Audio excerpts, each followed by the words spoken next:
So hello welcome and welcome back to my channel. So जो लोग सबसे पहली बार मेरे चैनल पे आ रहे हैं, so let me introduce myself. My name is Moon Gupta and I am a MBA student at IIM Rohtak for the program of 2024 to 2026.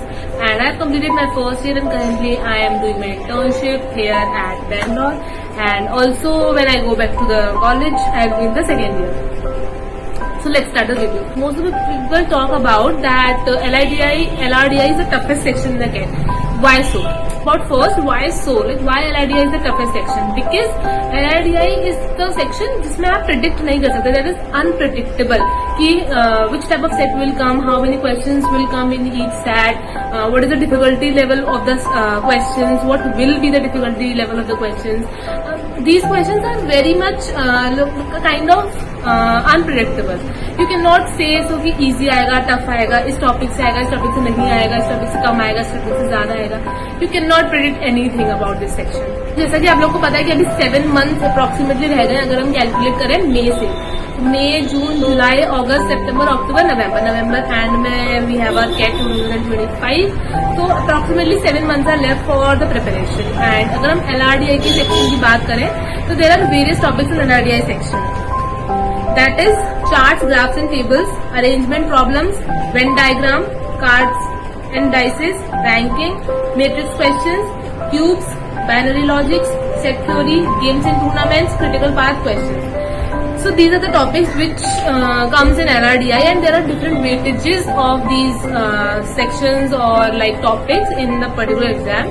And with the previous year question papers, we have seen that there is no particular question from only one topic itself. Like there are questions which comprises of multiple types of topics. For example, there will be a question in which you have to apply percentage concepts. You have to apply matrix like that. You have to make a table and then fill values, apply percentage, apply different concepts as well.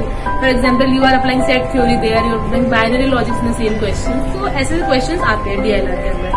So you have to be well prepared with each and every topic so to solve only one set. And आजकल जो LRDI में sets आ रहे हैं वो ऐसे आ रहे हैं कि आपको टेबल बनानी पड़ेगी एंड उस टेबल में पूरा डेटा फिल हो, ये भी जरूरी नहीं है. मतलब sorry for the disturbance.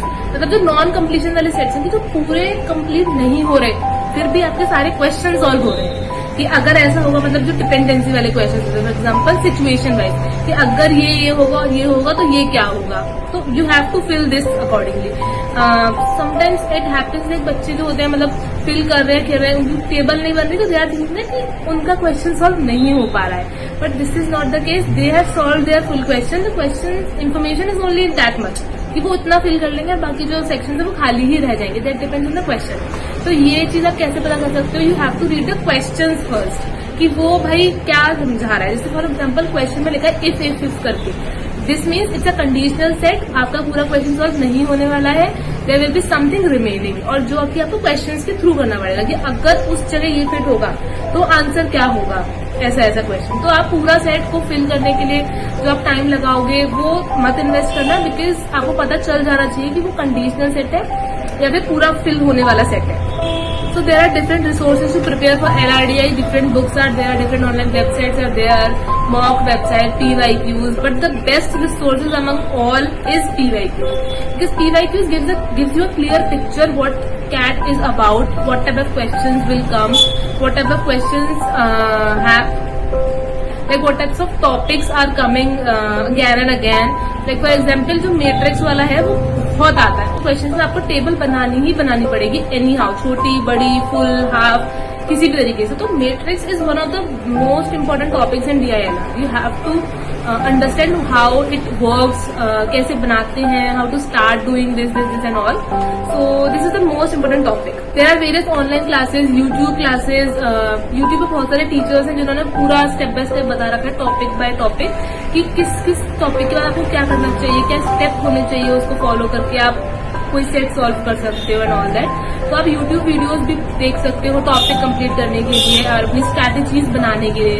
You can also make a book kind of thing जिसमें आप काफी सारे शॉर्टकट्स लिख सकते हो, जिसमें स्ट्रैटेजीज लिख सकते हो कि किसी भी चीज को सॉल्व करने के लिए आपको फर्स्ट स्टेप क्या होना चाहिए, सेकंड स्टेप क्या होना चाहिए.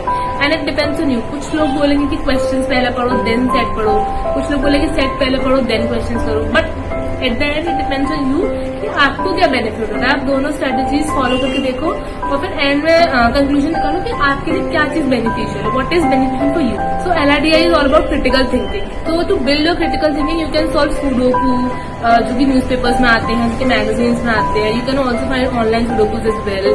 और apart from that you can increase the difficulty level of all the games and puzzles that you play to increase your critical thinking. And you must have seen that जो DLR का paper है उसमें हर बार नया set आता है। There is no single set जो रिपीट होता है। बहुत रेयर, बहुत ज्यादा रेयर कि कोई भी सेट पूरा रिपीट हो जाए मतलब थोड़ा डिजिट चेंज करके, but it is very rare. हर बार DLR में नया सेट ही आता है, मतलब कॉन्सेप्ट्स नए, टॉपिक्स नए, और मतलब कॉम्बिनेशंस नया, टाइप्स ऑफ क्वेश्चंस नए, ऑप्शंस नए, ऐसा करके। तो इट इज वेरी, जैसे कि मैंने वीडियो के स्टार्टिंग में बोला, it is very unpredictable to solve a set in DLR कि क्या आएगा और क्या नहीं आएगा। इट्स ऑलमोस्ट अप्रैल का ऑलमोस्ट एंड आ गया है। You have 7 months as you have said in the starting itself. तो आप लोग मई और जून जो है वो अपना सिलेबस कंप्लीशन में लगा सकते हो। This is the complete time line and after that you can start giving मॉक्स। And मॉक्स जो है वो फुल तो आप दोगे ही, फुल आप दे सकते हो ग्रेजुअली। फॉर एग्जाम्पल एक मंथ में आप मतलब वीक में 1 दे रहे हो। फॉर एग्जाम्पल जुलाई वाले मंथ में you can give 1 mock per week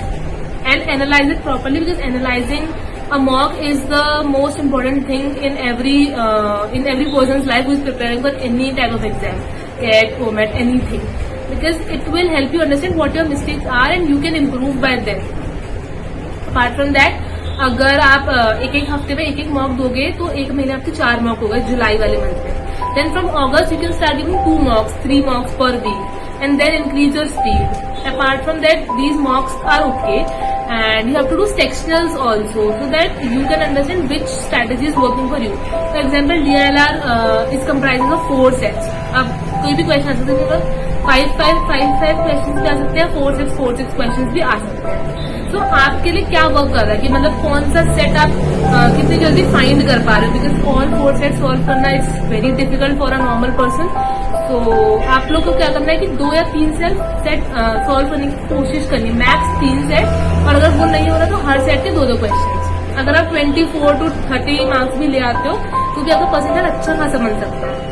तो try to solve questions which do not have negative marking, और if you are solving questions with negative marking तो make sure it is 100% correct. And that's it. And also अगर आपको लग रहा है कुछ भी डाउट है तो उसको पहले पूरा क्लैरिफाई करो, then only mark the question, because it involve 33% negative marking. So negative marking होने से बहुत ज्यादा स्कोर डाउन होता है। तो मेक श्योर कि आपकी नेगेटिव मार्किंग ना हो, avoid negative as much as you can. तो अभी से आप क्या कर सकते हो कि हर दिन 3 सेट सॉल्व करो। अब देखो 2 टाइप के लोग होते हैं, एक कॉलेज गोइंग स्टूडेंट और एक जो जॉब कर रहे हैं। तो उनके लिए डिफरेंट शेड्यूल हो सकता है। जो जॉब वाले हैं वो 2 या 3 घंटे निकाल सकते हैं आफ्टर देयर जॉब। कॉलेज वाले हैं वो वीक डेज में पढ़ सकते हैं, एंड अपार्ट फ्रॉम दैट जो भी उनका टाइमिंग है उसके हिसाब से देख सकते हैं। बट आपको प्रॉपर टाइमलाइन बनाना जरूरी है। आप तो वीकली टाइमलाइन बना सकते हो कि मुझे हर दिन इतने घंटे दे सकता हूँ मैं, दे सकती हूँ मैं, सो दैट आपको पूरा सिलेबस इन 2 मंथ में कंप्लीट हो जाए, जिससे कि आप आगे जो है वो अच्छे से प्रेप कर पाओ। एंड ऑल्सो अगर आप कोई भी LRDI का सेट सॉल्व करते हो तो बहुत सारा बार ऐसा होगा कि आपसे सेट सॉल्व नहीं होगा। मेरे साथ भी ऐसा ही होता था कि मैं सॉल्व करती थी, 90% टाइम मेरा ऐसे होता था कि मुझे वो नहीं आता था सेट, तो मैं क्या करूँ। तो एक जो चीज मैंने फॉलो की थी वो आप लोग भी फॉलो कर सकते हैं, that definitely and that will definitely work for you, because it work for me. For example अगर कोई सेट है आपने सॉल्व किया, आपको एक क्वेश्चन आ गया वो ठीक था, बाकी क्वेश्चन नहीं है, आपने सोल्यूशन देखा, आपने सोल्यूशन देखा, आपने बोला ओके ठीक है that's it, and you understood what it is about. Then you move to the next step. This is not the right approach, this is not the right approach. आपको क्या करना है, सोल्यूशन देखने के बाद keep the solution aside and solve that set again by your own.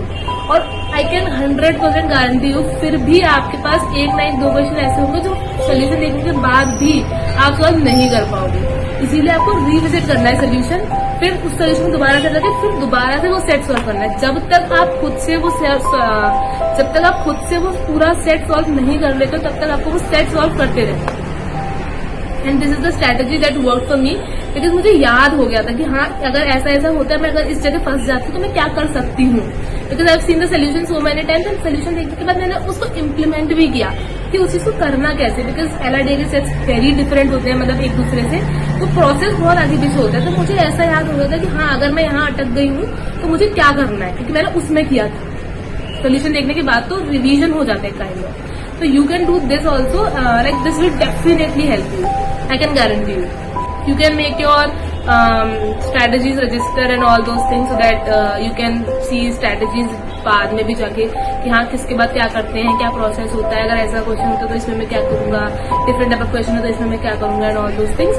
And apart from that there are certain books available. I will mention those books in the caption.